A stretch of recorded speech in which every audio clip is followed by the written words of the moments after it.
Today we're diving deep into the incredible power within you, the power to command your cells.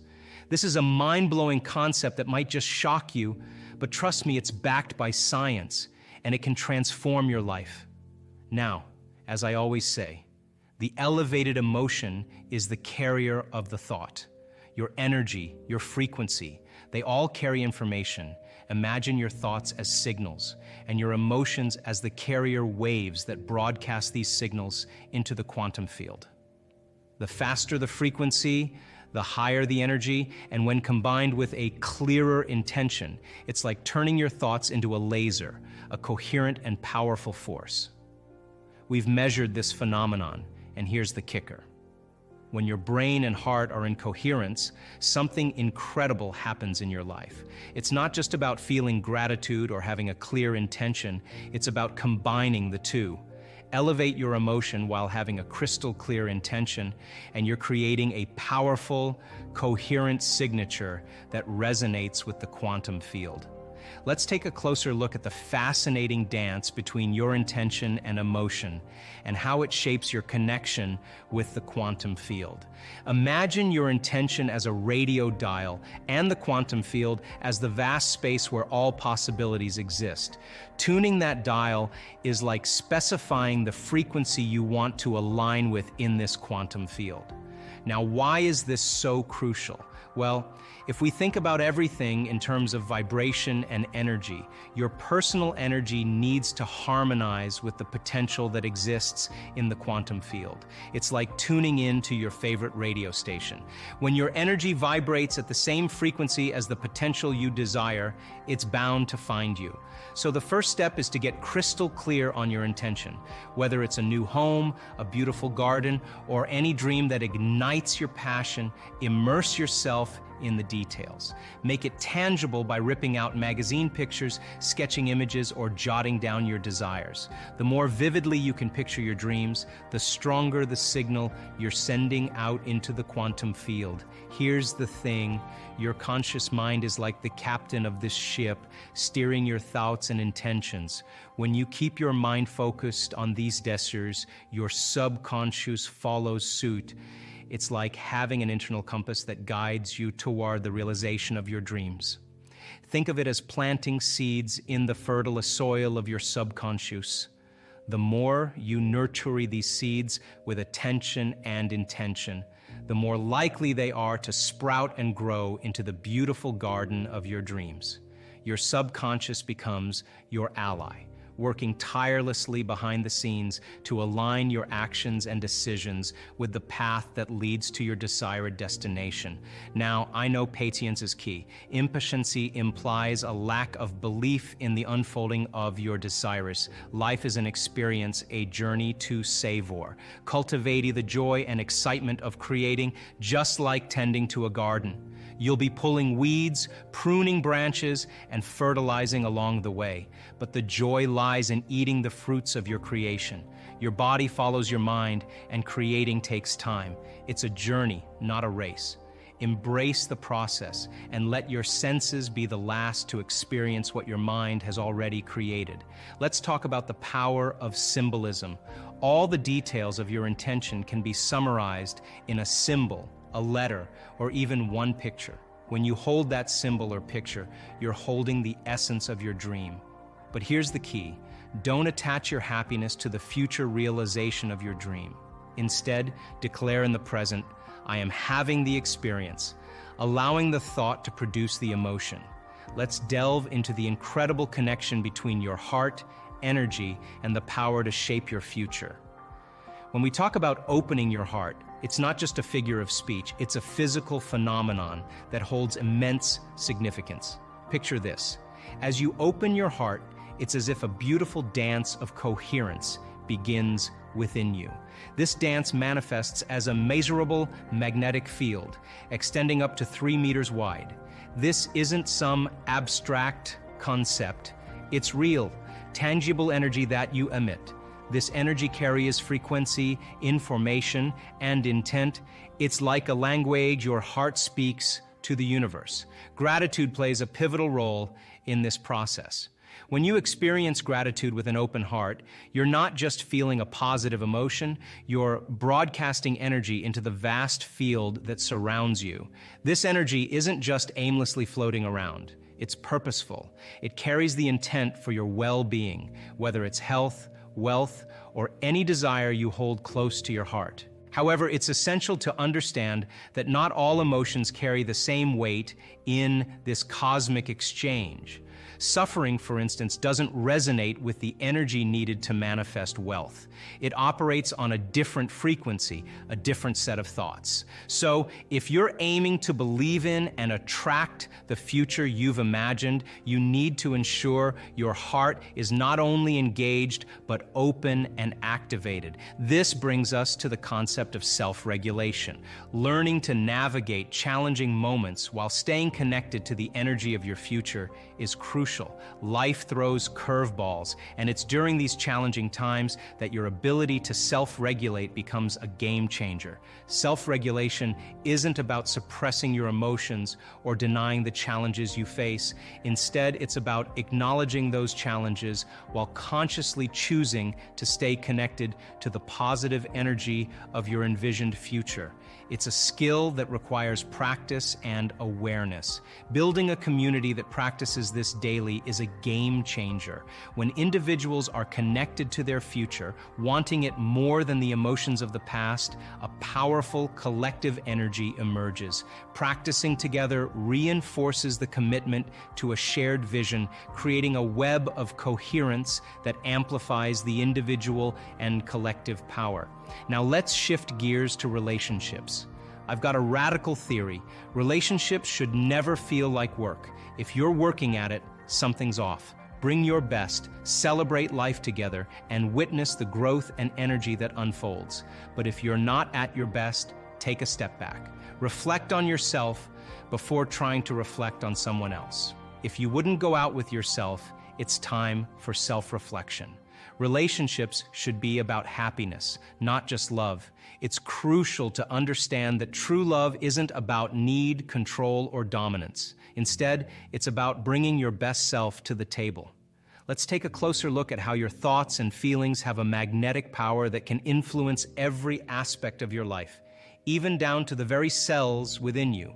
Imagine your thoughts as an electrical charge and your feelings as a magnetic charge in the vast quantum field that surrounds us. When you think a thought, it's like sending out a signal into this field. This signal is your thought, and it holds a certain energy. At the same time, your feelings, the way you emotionally respond to that thought, create a magnetic field. Together, they form an electromagnetic signature, a kind of energy pattern. Now here's the key. Your thoughts and feelings work together to attract events and experiences back to you.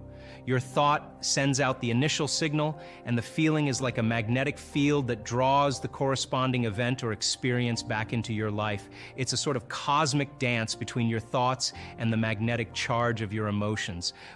And this is important, if you find yourself dwelling in negative emotions like anger, hostility, or fear, there's a problem. In this state, there's no magnetic field to draw in the positive experiences you desire. It's like trying to use a magnet that has lost its power. In order to make that magnet work again, you need to recharge it. And in this case, you need to trade those survival emotions for elevated emotions. The power to command your cells lies in your thoughts and emotions. Elevate your emotions, have clear intentions, and watch as your life transforms. Remember, it's not about working on relationships. It's about bringing your best self and celebrating life together. So go ahead, talk to your cells, command them with the power of your thoughts and the magnificence of your elevated emotions. The shock will be realizing the untapped potential within you. So people wake up in the morning and they start thinking about their problems. And those problems are memories in the brain that are connected to certain people and certain things at certain times and places. So they wake up in the morning and they start thinking in the past. Now, the moment they start having those thoughts, every one of those experiences has an emotion associated with it. So when they start thinking about their problems or the problems of the world or the problems of their body or whatever it is, problems at work, they all of a sudden start to feel the correlated emotion. So now their body's in the past. So now people then get caught up in an emotion. They reaffirm their identity. They could wake up in the morning and feel nothing at all. And then all of a sudden they say, well, wait a second, I've got to get back to myself. So they start thinking about their problems, and here come the emotions, and they say, oh, now I feel like me again. So those emotions then begin to influence our thoughts. Like if you feel like a failure, you're going to think you're a failure. And when you think you're a failure, you're going to feel like a failure. And when you feel like a failure, you're going to think more thoughts equal to being a failure. And the cycle of thinking and feeling and feeling and thinking causes you to say, I am a failure. And the repetition of that process of thinking and feeling and feeling and thinking conditions the body to become the mind of that emotion. Now the emotion is stored in the body. Now the body's literally in the past. And the body, as the unconscious mind, doesn't know the difference between the actual experience that's creating the emotion and the emotion that you're creating by thought alone.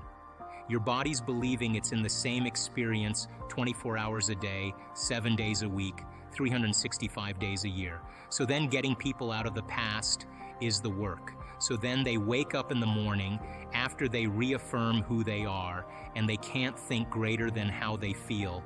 They're in the familiar past. So if you're in the familiar past, you're going to do the things that reaffirm the emotions of your predictable future. So you wake up in the morning, you check your WhatsApp, you check your text, you check your Twitter, you tweet, you check your Facebook, you check your email, you check the news. Now you are really connected to everything that's known in your life, and then you run through a series of routine behaviors. You move around your house the same way you always do. You do all the same things. You go to the same grocery store. You buy the same food. You shop the same way. You do all these, you watch the same TV shows, and people do this for 10, 20, 30 years. Now their body's on autopilot, and their body's dragging them into a predictable future based on what they did in the past. You could actually take their yesterday and lift it up and set it on their tomorrow, which means then they've lost their free will to a program. So now the familiar past and the predictable future is called the known. There's only one place that you have to train a person to be so that they're not in the known, they're in the unknown. And that's called the present moment. So people get very happy being unhappy because they would rather cling to their unhappiness than take a chance in possibility. So stepping into that river and beginning to make a new choice and understanding that uncertainty, that unpredictability is the unknown.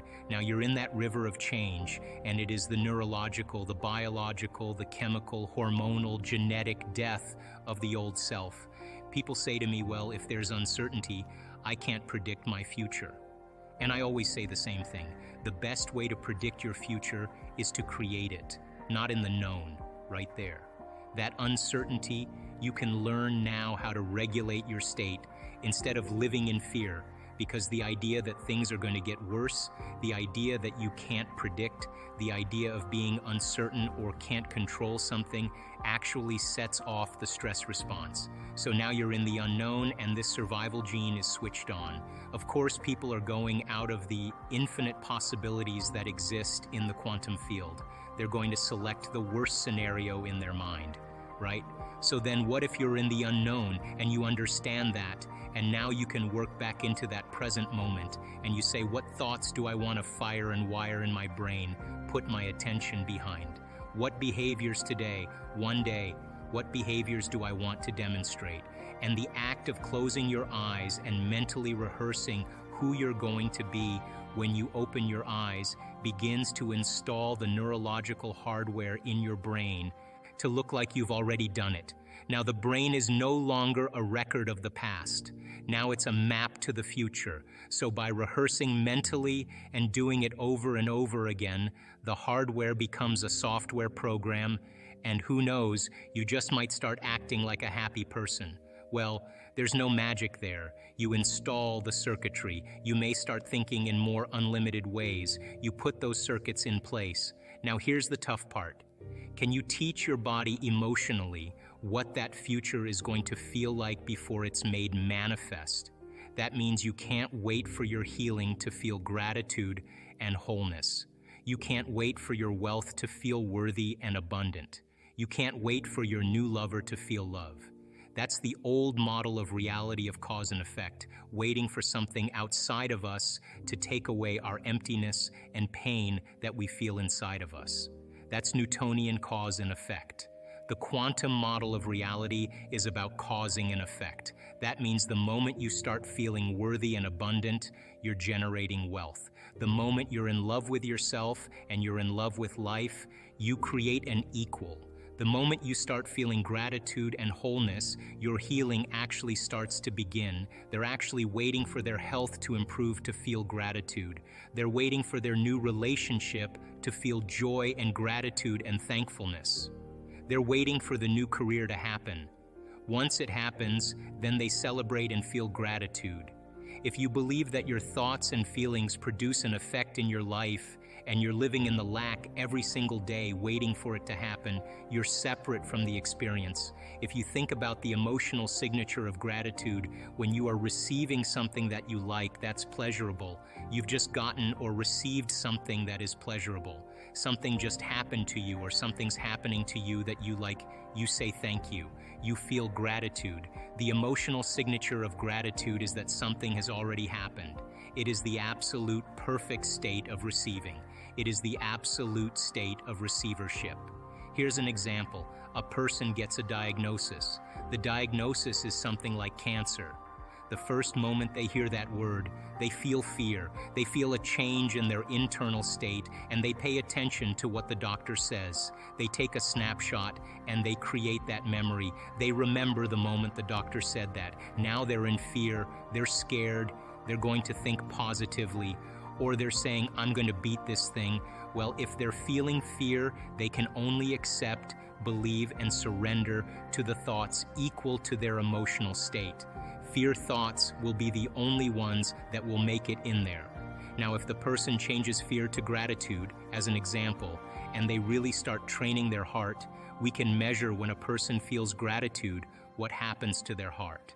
Their heart gets regulated, it starts beating more coherently, it starts increasing energy to the brain, it starts creating an ambient field around the body. This is when your heart starts working for you, that when a person starts feeling gratitude, then the emotional signature in the body is that something's happening to them or something's just happened to them. Now we have available energy to begin to design a destiny with. So then a person who moves into that elegant state of being where they're expanded and they're enriched and they're in love with life, then they can't go back to the old self, because that is their new state of being. So then if you practice that every day, sooner or later, it's going to begin to become familiar to you. So then if you're creating wealth and you're in the state of being of abundant, you better not be thinking lacking thoughts, because an abundant person would never do that.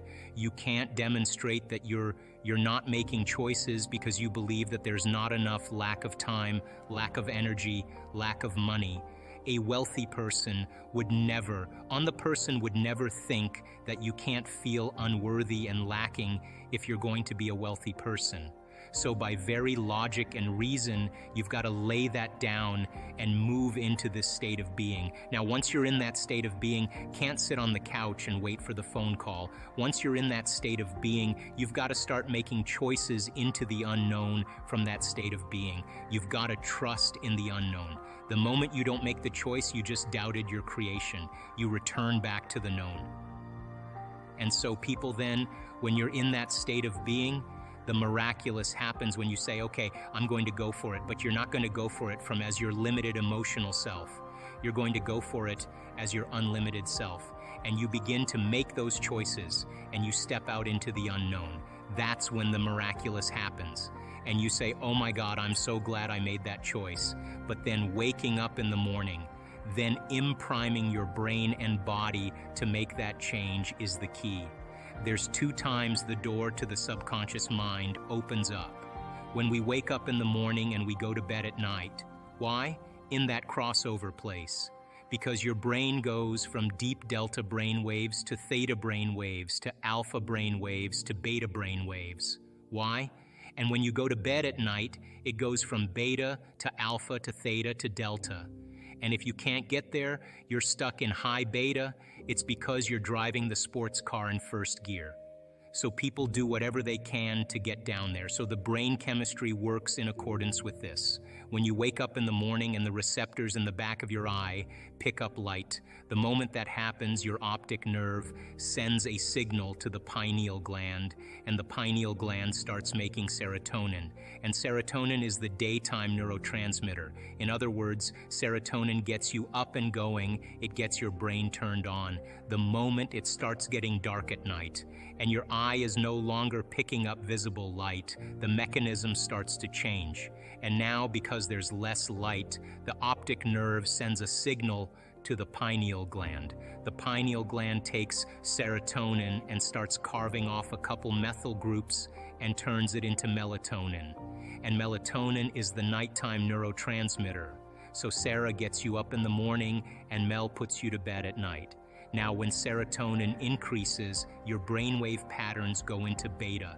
That's because you're going to pay attention more to the outer world. When you're in meditation and you close your eyes and you eliminate light and it's dark in the room and you play music in the background, you put earplugs in, you're getting less sensory data coming in from your environment. So the neocortex is not so preoccupied with trying to create meaning between the outer world and the inner world. You're forgetting about the outer world, and the inner world is where you're cultivating something. And when you close your eyes and do your meditation, then your brain waves move into melatonin. But if you're waking up in the morning and you're waking up at 5 in the morning, guess what? Your brain waves will probably be in theta or alpha. You're in your subconscious. You're past the beta thinking. If you go to bed at night, I have friends that are artists and playwrights and musicians. They stay up till 2 in the morning. They love that 11 o'clock till 2 in the morning. They're in nighttime. They're in alpha. They got all these creative ideas. Me, I'm a morning person. I wake up, I'm up at 4:30 or 5 in the morning. It's my time to create. I set aside a certain amount of time. That's my time because the rest of the day I'm serving. So I like to get myself right in the morning. So doing that then begins to alter brainwave patterns. Now, if you move from beta to alpha, there'll come an amazing moment. If you do this right, you'll slip into theta. Now, theta is when your body is asleep, but your mind is awake. So think about this. If your body's asleep and you've conditioned it to be the mind through addictions or habits, the moment the body's asleep, it's no longer the mind. So there's no longer any resistance, and that's where instantaneous change takes place. If you go too far, you slip into delta, and that's called deep sleep, restorative sleep. And people say to me, well, I really can't meditate. And I say, really, where do you meditate? Oh, in bed. Yeah, well, get out of bed. You're going to go right to delta. So then what we noticed in our research, to finish that other thought, is that there comes a moment when you're in that coherent level of alpha, and all of a sudden you slip into theta. And all of a sudden, when theta turns on, all of a sudden you start seeing this amazing change take place. And the body becomes so relaxed, and the energy centers, the sympathetic nervous system switches on. Most of our thoughts and feelings come from our past experiences. They come from our memories. In fact, your brain is organized to reflect everything you know in your life. Your brain is a record of all the things you've learned and experienced to date. It's an artifact. And when you have an experience, when you're in the midst of an experience, all of your 5 senses plug you into the external environment. And as your brain is processing all of this vital sensory data, all of that information rushes back to the brain. And when it reaches the brain, it causes jungles of neurons to organize themselves into networks, to string into patterns, to reflect their interaction with their external environment. The moment those neurons organize into patterns, the brain makes a chemical, and that chemical is called a feeling or an emotion. And so experiences tend to create more long-term memories because it patterns or stamps or embosses networks of neurons into very specific patterns. And then the emotional quotient helps us to remember the event. So we learn something new intellectually. We also cause networks of neurons to form. I mean, the Nobel Prize laureate Kandel in the year 2000 found that when people learn just one bit of information, they double the number of connections in their brain from 10,300 connections to 2,600 connections. So if they didn't review that information or repeat it, the connections pruned apart. So we know then that learning semantic information begins to organize circuitry in the brain, and experiences enrich the brain. The end product of experience, of course, is the emotion, and it causes us to feel certain ways. You can remember where you were on 9/11. You can tell me who you were with, what time of day it was, what you were doing, because whatever you were seeing in that moment or hearing in that moment changed how you were feeling. And the moment you felt altered or you felt differently, significantly, your brain perked up and you paid attention to whatever caused that. And that event in and of itself is called a memory. So then most of our thoughts and feelings tend to be within the neural circuitry of the past and the emotions of the past chemically. So if you take a thought, thoughts are the language of the brain, and feelings are the language of the body. And how you think and how you feel creates a state of being. So if you combine a thought and a feeling, a thought and a feeling, a thought and a feeling, and you have a series of good thoughts that are connected to a series of good feelings, that cycle of thinking and feeling creates what's called an attitude. So as you inhale now, you're pulling that energy and contracting these muscles, and you're locking that first center down, and you're squeezing and you're milking this energy out of there. So it goes first center, then you follow your breath into the second center, and as you follow your breath into the second center, now you lock this one down. And the way you lock it down is you pull in your belly button close to your spine, you pull it in. So then inhale, first center, then you pull in the second center, you're still following your breath slowly and steadily, and then you pull it up into your upper abdomen and you're locking down the center here. Now you're squeezing all three of these lower centers, and when you squeeze these muscles, you begin to push that cerebral spinal fluid up. You follow your breath up into your chest, shoulders down. You follow it through your throat, straighten your spine. You follow it all the way up to the top of your head. Now where you place your attention is where you place your energy. So you want that energy to move right to the top of your head. So then as you inhale, you bring that energy all the way up to the top. You keep following your breath. You lock all the way to the top. When you get to the top, now you hold your breath. And when you hold your breath, you contract those intrinsic muscles, and you begin to lift those muscles up, and you begin to compress those muscles, and you begin to push that cerebral spinal fluid up into your brain. So then why do I ask you to inhale and hold your breath? Now this isn't inhaling and turning purple and pushing. If you're doing that, you're doing it wrong. It's a slow, steady breath, and you follow that breath all the way to the top, either to the top of your head, or you put your awareness on where that pineal gland is, between the back of your throat and the back of your head. Now when you inhale, that inhalation is very slow and very steady. It's not a big inhalation and pushing. It's a slow, steady breath, and you're contracting these muscles and coordinating it, and you're following your breath all the way to the top of your head. And when you get to the top of your head, I'm going to ask you to inhale a little bit more, and as you pull up, you're going to lock these muscles down even further, and you're lifting them up. Once you lift them up and you have your attention either on the top of your head or the space that your pineal gland occupies in space, I'm going to ask you to lock those muscles down and pump, squeeze, or push. And I want you to push that fluid up into your brain by squeezing the muscles. Not by holding your breath harder, but by squeezing those muscles. I want you to begin to pump that fluid and begin to compress up against your pineal gland. When you do this breath, you have to demonstrate a will that's greater than any program. You have to find a level of intensity or a level of passion that's greater than the body as the mind or any addiction to any emotion. You have to be inspiration, the movement of energy. Don't be afraid of it. Just surrender into it. For some people, their body will do unusual things. That's information trying to be integrated into it.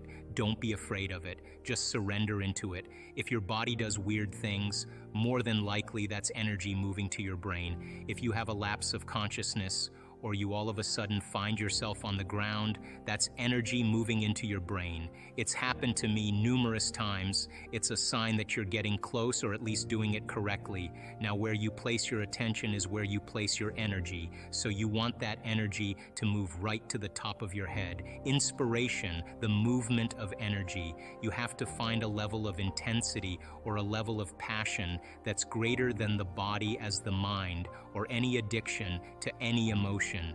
Don't be afraid of it. Just surrender into it. On a Sunday morning while she was in the shower, her husband said goodbye to his 2 children, yelled something to her while she was in the shower, and then went to the tallest building in Amsterdam and jumped off the building and committed suicide. Now that is a stressful event. And when she got the news, she experienced all the emotions that people experience from something that's shocking and traumatic like that. She was suffering, she was in pain, she was resentful, she was guilty, she was confused, she was angry. She went through the whole gamut of emotions, and all of those emotions, by the way, are derived from the hormones of stress. So she has an event in her life. It changes her biologically. She doesn't know how to control her emotional reaction. It turns into a mood, one long emotional reaction. If you keep reviewing that event in your mind, you begin to produce the same chemistry in your brain and body as if the event was occurring.